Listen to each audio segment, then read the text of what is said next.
AM 1480 WLEA. Ambassador Muhamed Sacribey in segment 1, Assemblyman Bill Nojay in segment 2. It's time for Top Story on AM 1480 WLEA Hornell. Here's Ryan O'Neill. Well, I don't know how many people this affects, but no more e-cigarettes at the Canasteel Greenwood School grounds.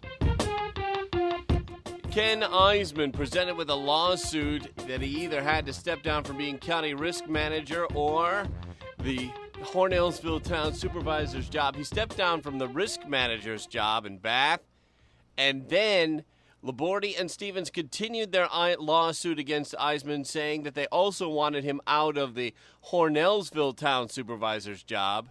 Democrat Martha Robertson said Burger King should not move up to Canada. There was a big turnout for the St. James Town Hall meeting, and an armed robbery at the Wellsville McDonald's, as well as the Livingston County Sheriff making the ALS challenge to the Steuben County Sheriff's Department and other departments. Now here in segment 1 to talk about the high alert in England and other international issues, Ambassador Muhamed Sacribey. Ambassador, thank you for joining us. My pleasure. Things tense in England right now. I think the threat is real, in large part because I think ISIS wants to provoke the appearance, at least, of a conflict with London and Washington, because they actually think this will raise their profile not only among potential recruits, but also in their battle with the more moderate forces in Syria who are aligned against Assad. As often is the case in these types of situations, the more extreme forces would like to eliminate the more moderate forces, even though they may appear to be somewhat on the same side. Recently, the French ambassador said that the French don't want to help fight ISIS because France does not want to make an alliance with Syrian President Assad. I think you're absolutely correct. Assad is the original problem. It's kind of like someone coming in and hacking you with a big knife, and then you have gangrene, and their suggestion is to cut off the leg instead of go after the person who did the hacking. What we see in the Middle East right now, at least in Iraq and Syria, is very much a byproduct of the Assad regime. And I think in this case, Senator McCain and Senator Ingram and others have been probably more correct than others in pressing for the U.S. to support more moderate forces. Without that support, these more moderate forces now have been overcome, at least in part, by very much extreme and more brutal forces who will nonetheless look to involve the United States and the Western powers in this conflict because they calculate that it will enhance their image, their standing with more extreme views. I remember after 9/11, there was a lot of pressure from America on the French because the French did not want to get into any military alliances with the U.S. at that time. Do you think that'll happen again? No, I don't think so, because I don't think the U.S. will ally itself with Assad either. I think there is a pretty clear view that Assad is the problem and he still needs to go. The question is, what do you do for the moment to confront ISIS, particularly their brutality? Remember, in part, the beheading of U.S. reporter James Foley was intended to shock us. It was intended to get a reaction. And I think we have to be very cautious not to react in the fashion that they want us. When we react, it has to be in a way not only to beat them on the battlefield, but to undermine the support for this very brutal ideology. And in this sense, maybe your audience wouldn't be very familiar with what's happening in the rest of the Islamic world. For example, in Bosnia, where I was born, the head Islamic leader and all the religious leaders have come out very, very clearly against ISIS for what it is doing to non-Muslims and Muslims. The idea of someone who is intolerant of pluralism, who is intolerant of other faiths, is something that is very much against what we fought for in Bosnia. And to have now this happening in Iraq and Syria, we're not going to tolerate it. At least we're not going to be silent. We're going to speak absolutely against it. And many in the Muslim world are against it. But there is a sliver of support for ISIS. And part of this support comes from the view that the United States has supported, quote-unquote, anti-Muslim countries or regimes in the past. So now there is as much a battle in the political and diplomatic sphere, in the sphere for the hearts and minds, as there will be a battle on the battlefield itself. From your viewpoint, is the United States ignoring the threat from the Russians going into the Ukraine, and is that at the same level of a threat as ISIS right now? The Ukraine threat is much larger. ISIS is certainly a very significant danger, but it's nothing compared to Putin and Moscow. I suspect if ISIS had the same resources as Putin does, they might actually behave like Putin. But they don't, so they have to be more brutal. And on the other hand, Putin can afford to be more calculating. What I'm really concerned here is that, as frequently is the case, the powers, particularly within the UN Security Council, agree and react to what they can agree upon, which is everyone sitting around the UN Security Council agrees that ISIS is a threat and a bunch of bad guys. And there seems to be even a rather crude statement from the UN Security Council which authorizes all necessary means to, quote-unquote, eliminate them. That's all fine and well. But then the question really is, will we be ignoring what's happening in other troubled areas, which includes, of course, Ukraine. But we can also say that we could ignore the problem of Assad, and we could ignore the festering issue of Israel and Palestine. It's important that we're not drawn into a situation that we only focus upon that, which is the easiest to focus upon in terms of our emotions, in terms of what's been done to an American citizen, in terms of the type of ideology and language that's used by ISIS, but we ignore the real danger to Western Europe and U.S. interests in terms of what's happening in Ukraine. Ukraine could blow up into a nuclear conflict if we're not careful. The impression that many seem to have is that the United States is acting slowly when the United Nations is moving quickly on ISIS and the Ukraine.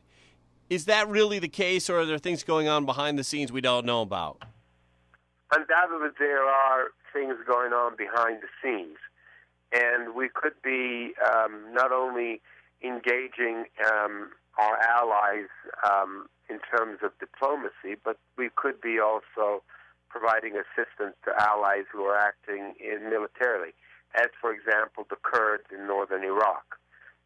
These are also Muslim people who went to defend the Christians and the other minorities in that region who were being threatened by ISIS. So that was a very effective way to, at least for the moment, stop the advance of ISIS.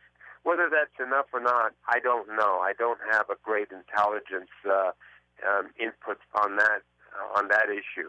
But that was the proper way to address the issue. Also, the changing of the leadership in Baghdad, which was encamped there for several years after the U.S. left, and was not very inclusive, and actually had encouraged tribal leaders to rise up and sometimes ally with ISIS. Getting rid of that Prime Minister Maliki, I think, was appropriate. As I think, by the way, for the same reason, it would be appropriate to see Assad leave Syria. So we have done some things that I think have been constructive. The question is, has it been enough? And I think it is appropriate to ask, has it been too late?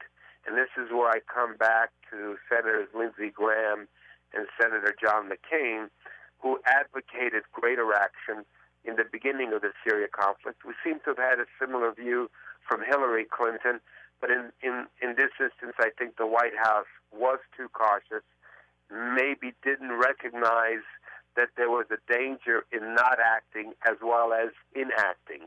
And that's, by the way, sometimes it's very difficult to convey that notion. What do you do if you don't act? Whether we agree with the Iraq invasion under President George Bush or not, there is a legitimate question: what would have happened if we had allowed Saddam Hussein to stay in power? Whether we like what's happened in Libya after Gaddafi had left, was Gaddafi someone that we should have encouraged to stay in power? Isn't, in fact, part of the problem what's going on in Libya now?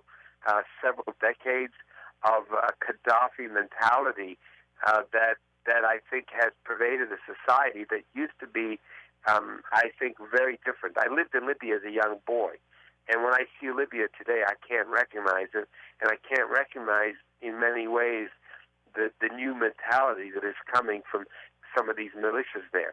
So there is a risk in not acting. On President Obama, what do you make of President Obama's statement from Thursday that there is no U.S. strategy yet for ISIS? Well, I hope he's misspoken, because there's always some sort of strategy. The question is it complete? I think what he was probably trying to say is we don't have a strategy of really how to go about getting rid of them, and at the same time not make the problem worse. And there is a risk that by entering the conflict, the United States could appear to be on the side of one brutal dictator against another brutal force, which is ISIS. That's why I think actually in this instance, French President Hollande was correct in saying that we're not going to ally ourselves with Assad, and Assad is part of the problem. I think we also need to look at the Middle East as being different from what we are in terms of the culture and politics that we can expect. But nonetheless, I've lived in those regions. I've dealt with those people. The aspirations are not that different from what we want, which is most people do want economic prosperity, good life for their families. They do want freedom, and they want democracy. It's tough, though, to live as well as understand democracy if you've never had it. We had the same problem in Bosnia. We came out of a communist regime, and many people spoke on behalf of democracy. But I think it's safe enough to say that few understood how it might function in a society that is coming out of an authoritarian age. Last question now for Ambassador Muhammad Sacribey. You were involved in creating the International Criminal Court.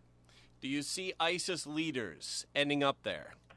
Yes, they should. And this is, again, a way that the U.S. can exercise influence and at the same time avoid putting U.S. Young men and women at risk.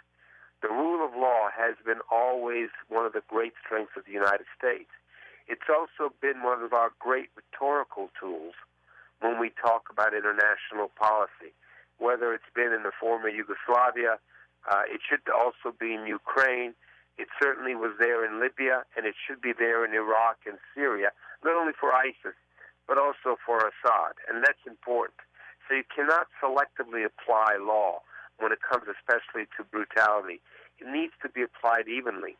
And if we don't, I think not only do we risk having the problem become one of brutality and extremism appearing to be rewarded rather than punished, but we're also going to come under pressure of African countries where the International Criminal Court has been most active, saying, well, why is the International Criminal Court bringing to judgment African leaders but not leaders in the Middle East or the Ukraine? I think it's critical now that the United States, beyond just the rhetoric, stand beside and behind and press forward with the rule of law. The International Criminal Court is an asset of democratic, open countries, and particularly those who believe in the rule of law. Former UN Ambassador Muhammad Sacribey, thank you very much for joining us today. My pleasure. Thank you. Assemblyman Nojay is next.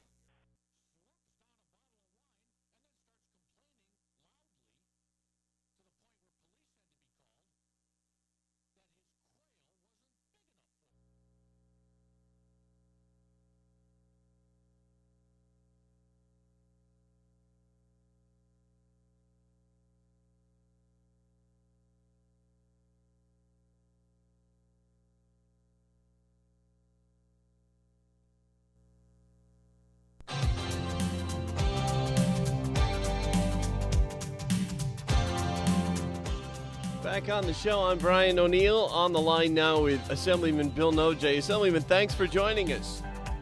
Well, thank you for having me. It's always a pleasure to talk to you. Bill Nojay, Democrat Zephyr Teachout was all over upstate this past week. Some conservatives are predicting that on primary day, September 9th, Teachout won't win herself against Governor Andrew Cuomo, but that her running mate, Lieutenant Governor Democrat Tim Wu, has a chance, and that Governor Andrew Cuomo's choice for his running mate, former Congresswoman Kathy Hochul, could possibly have to step aside and let Tim Wu be the lieutenant governor candidate for the Democrats. Your take, Bill Nojay. Yeah, it's a fascinating development, and one that clearly has the Cuomo people and the governor himself very concerned. You can take a look at the money that they're spending, the extraordinary efforts that they're going through to promote Kathy Hochul. What's going on is September 9th, Tuesday, September 9th, there will be a primary on the Democratic Party, and it pits, there's actually two separate primary ballots. One is Andrew Cuomo versus this woman, Zephyr Teachout is her name. She is running to the left of Andrew Cuomo. And the second one is Kathy Hochul, who is Cuomo's preferred choice as his running mate, versus someone named Timothy Wu, W-U. He is a Taiwanese American. He's a professor of law at Columbia University. Very well known in New York City amongst sort of the intelligentsia, who are overwhelmingly Democrats and are apparently getting pretty excited about him. And the interesting thing, the way most people don't understand this, and because frankly it's not something the average person will be thinking about on a regular basis, but the way the Democratic primary system works, these are separate elections. So you could wind up with a Cuomo-Wu ticket if, in fact, Wu beats Kathy Hochul, who the governor wants Hochul. He does not want Timothy Wu. I have not seen any polling numbers. Here's my advice. First of all, if you are a Democrat and you don't like Andrew Cuomo for whatever reason, show up on September 9th and vote for either Teachout in the gubernatorial or for Tim Wu in the lieutenant governor. If you are an extreme liberal, you should vote for Teachout and Wu, because Teachout and Wu are both to the left of Cuomo and Kathy Hochul. If you want to protest the SAFE Act or the Common Core curriculum, vote for Teachout and Wu, because it's a protest vote. What impact this will have upon the general election is anybody's guess at this point, because if Wu wins and becomes the running mate, they're going to have to do something about Hochul on the Working Families Party and Independence Party lines, or else you'll have a split ticket. You'll have Cuomo-Wu on the Democrat lines and Cuomo-Hochul on the Independence and Working Families lines that would not count towards the overall count for Cuomo for governor. The governor is rumored to be a person, and this even comes from liberal reporters, as a person who likes to have pretty good control over things in Albany. Wondering, would he allow something like that to happen where Wu is on one ticket and Hochul's on another, or would Cuomo have no control of that? Well, he certainly does not want it.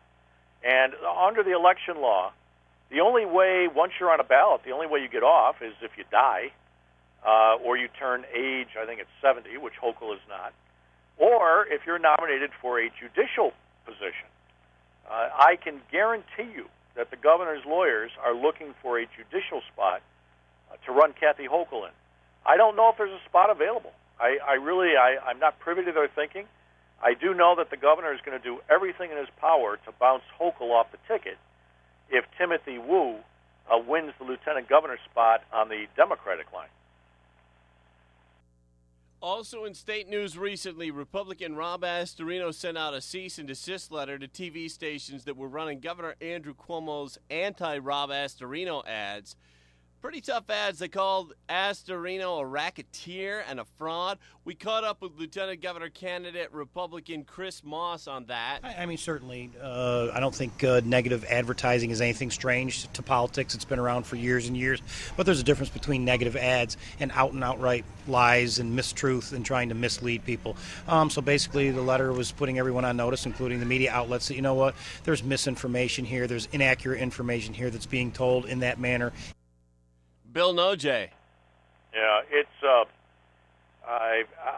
Chris Moss is being very polite there. I think that what the Cuomo people did in throwing around those accusations against Rob Astorino with no basis whatsoever, they are outright lies, and they are counting on a complacent news media and low information voters to actually either ignore the truth or to actually believe the lies. Cuomo is a dirty campaigner, always has been.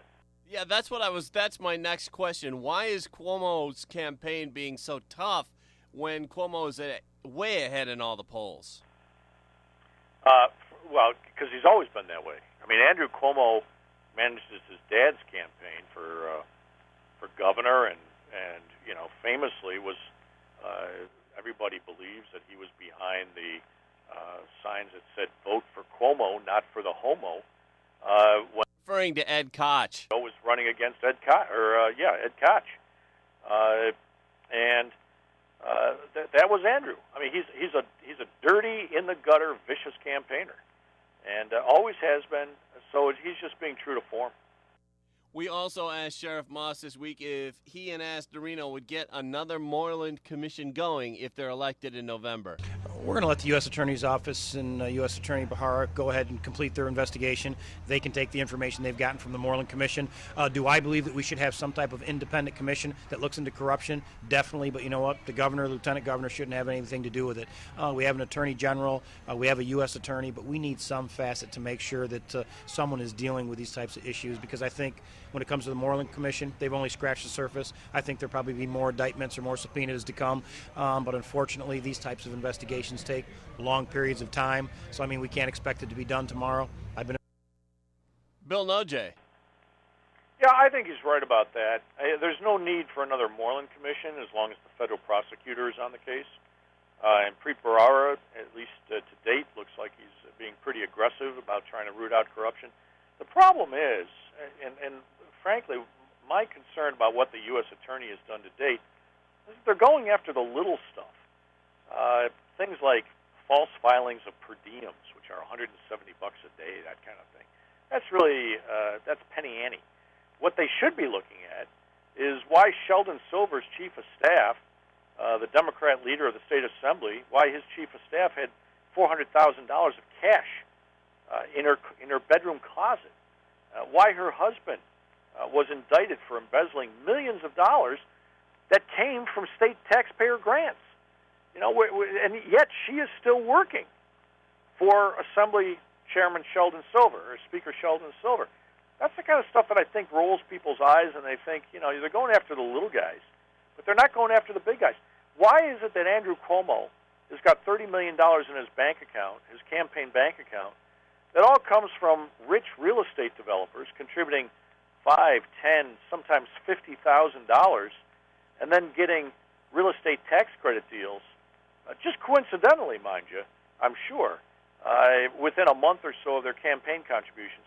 That's the kind of stuff that is the real essence of Albany corruption, and so far really hasn't been investigated, at least not that's been public. So whether it's by a Moreland Commission or the U.S. Attorney, I don't really care. Somebody's got to look into that stuff and get after it.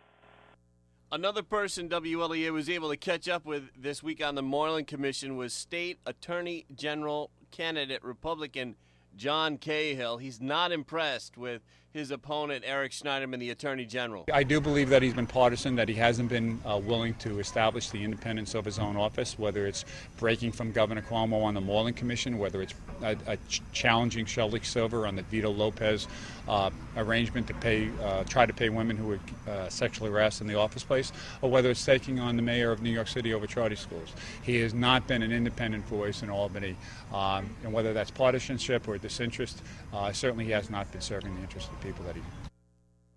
Bill Nojay, that's something you've been saying for a long time. Yeah, Schneiderman is a classic of using the office of Attorney General for really nothing other than his own political advancement. He really hasn't, if you think about it, the Attorney General is an immensely powerful office. Eric Schneiderman has not used it to combat corruption, to promote public integrity.